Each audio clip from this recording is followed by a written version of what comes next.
Tonight on The Edge, fired up over getting fired. I think this is vicious. I think it's unwarranted. Tonight, 2 women are recovering from burns after getting set on fire by former co-workers. You know, it's one thing to be dumb. It's another thing to be dumb in public. Celebratory donuts? A wedding guest gets his ride towed after this stunt in Dearborn Heights. Crime Stoppers posting a $20,000 reward for any information that leads to the drive-by shooter who killed a 20-year-old man on Detroit's east side this summer. That story's coming up. Those stories and more right now. This is The Edge. The Edge at 11 starts now. It came in as a call of a car fire with someone trapped inside. It turned out to be a lot more sinister than that. Tonight, a man is in police custody accused of throwing an accelerant on the vehicle of 2 of his former co-workers and then setting them on fire. Fox 2's Jessica Dubnek is covering this cruel story tonight.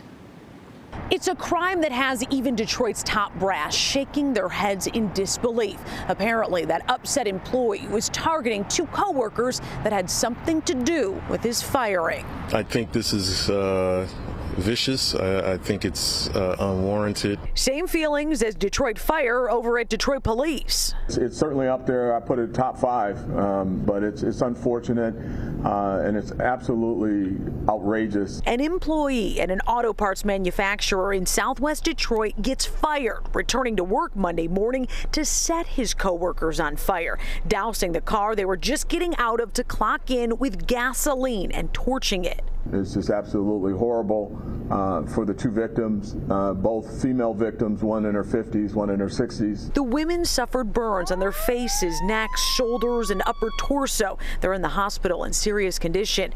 That disgruntled employee tried to get away from the scene off West Grand Boulevard near I-96 and was actually taken down by a witness. He held him there until Detroit police arrived. Someone who's willing to resort to that type of violence could have used that violence on you as well. But we're very appreciative as citizens, certainly a hero. At this point, both Detroit Fire and Detroit Police are building their cases, so they're not saying much about that suspect. We've had police contact with him in the past and for very violent acts. Chief James White says at this point, it does not look like he was under the influence of drugs or alcohol. He says poor conflict resolution, putting it nicely. We have a lot of people who are just appear to be emotionally unregulated. He could be facing attempted murder charges, and technically this is an arson on a person, so he could face arson charges too.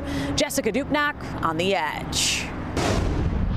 In Canton, a man is seriously hurt after a car careens into a house. It happened around 2:30 this afternoon on Sauls Road. Police say an elderly woman drove off the road, struck a home's garage, and then ended up in another home's backyard, hitting the guy. He's been hospitalized with serious injuries, but they are not life-threatening. No word tonight on the driver's condition. We always trying to bust the window to get him out. What was going through your mind? It was really terrible, messed up, because I never seen nothing like that. Heroes among tragedy. Good Samaritans in Detroit run to the aid of a driver that had just crashed into a tree. This happened on 7 Mile near Huntington around 10 a.m. Sunday morning outside of Lou's Deli. As the Good Samaritans tried to rescue the driver, the vehicle burst into flames. First responders took over from there, but the driver could not be saved. We're told speed contributed to this crash.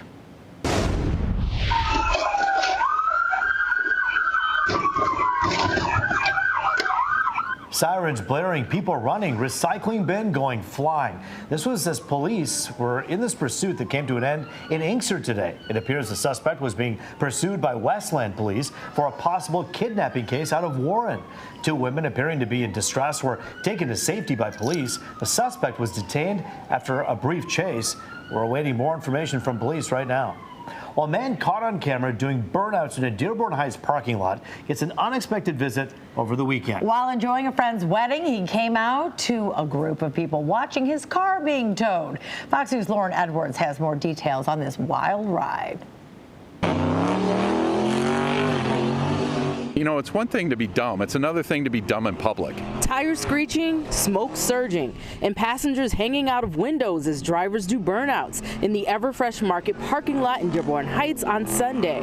All of it caught on this cell phone video. A couple individuals decided they wanted to impress people, and they decided to start driving in a, rather erratic and dangerous manner in a parking lot, and created quite a stir within the area. Paul Vanderplow of Dearborn Heights Police Department says within minutes, people were calling them about the burnouts, which was happening on a parking lot that was freshly paved, he says. Officers immediately responded and investigated, and they later, through video and license plates, tracked down one of the vehicles, a white Dodge, at a nearby wedding. We don't care where it was. When we find it, we are going to impound it. That's exactly what they did. DHPD towed the vehicle right outside the wedding venue. Guests surrounded the tow truck as it was happening. The drivers of the vehicle, you're performing maneuvers in vehicles that really aren't meant for this. They aren't set up suspension-wise. They're doing these things. Any number of factors can send these cars out of control, which we've seen time and time again. He says in some cases, people have died. Right now, police are working to cite the driver. Wanted to go through the courts. You will pay fines. You will pay to have the thing pulled out of the pound. And I do believe on some level, if I remember right, we could actually seize the vehicle too if it's egregious enough. Licenses could be suspended or revoked too if need be, he says. Ultimately, he recommends don't do burnouts. It's simply too dangerous. If you want to impress people by driving, go take a senior to an appointment. Go drive a meal to somebody who's a shut-in. This other stuff, frankly, if you're doing this, you're stupid. And if you don't like me saying that, come on down to the police department and I'll tell you to your face. Again, they've cited one driver and they impounded one vehicle. Vanderplow says that they are looking for the other drivers and want to impound the other vehicles as well. And he says anytime anyone is in this situation that they have to pay all fees before getting the vehicles back, including towing fees and impound fees. In Dearborn Heights, I'm Lauren Edwards on The Edge.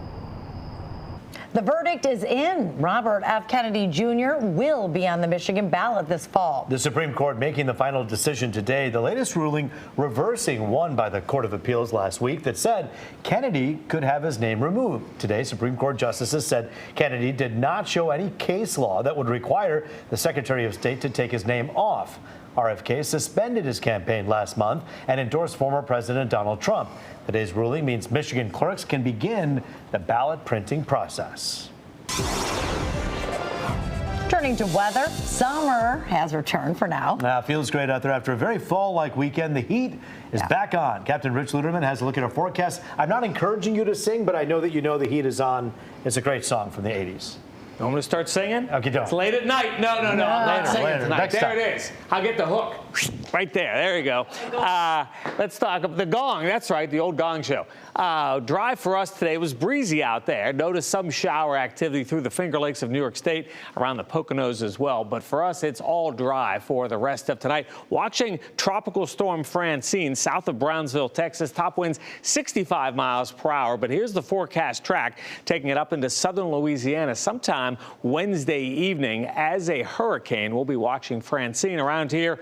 Beautiful afternoon, plenty of sunshine. A lot of us topped out near 80 degrees. There are your averages and there are your records. Sunset continues to get earlier. Right now it is cooling off, especially up there in through the thumb. 59 Lapeer, 57 in Port Huron, 67 Detroit, 61 Ann Arbor. It was breezy today, but now those winds have diminished. 51 Pellston, 59 in Fort Wayne. There's 67 to our south in Columbus, Ohio. High pressure keeps us dry for the next 4 or 5 days. Perhaps at the end of the weekend, we'll have a shower chance. Some patchy fog, perhaps down to 57. Tomorrow's another great looking day. Less wind with sun and clouds and a high of 79. Right there is the 7-day forecast. Even warmer for Wednesday and Thursday. A full check starting at 4 a.m.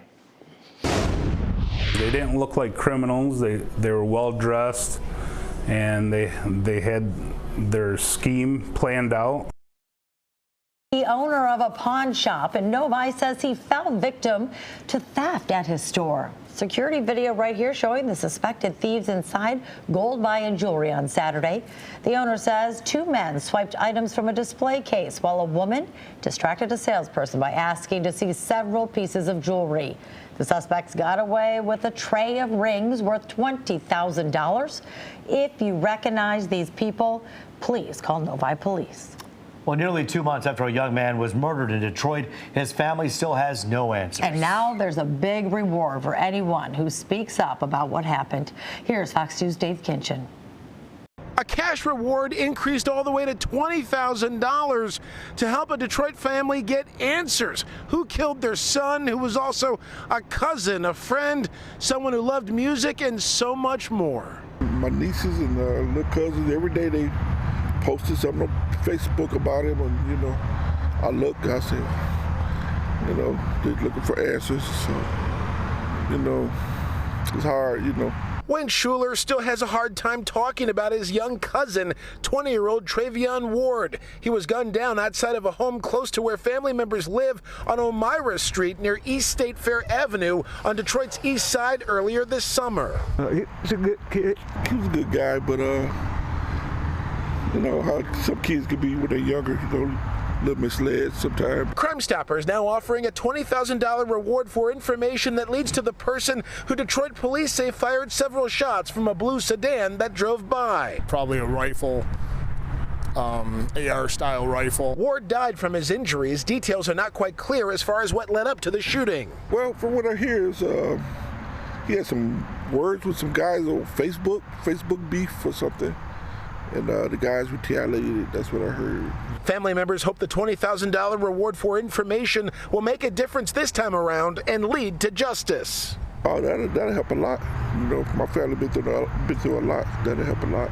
So if you know anything, and we mean anything at all about this murder, this homicide, if you saw anything or you know anyone who did see something, you can speak up, literally. Call Crime Stoppers at 1-800-SPEAK-UP, 1-800-SPEAK-UP. You can be 100% anonymous while giving your tip. That could certainly bring this family some closure. At Detroit Police Headquarters, Dave Canton, Fox 2 News.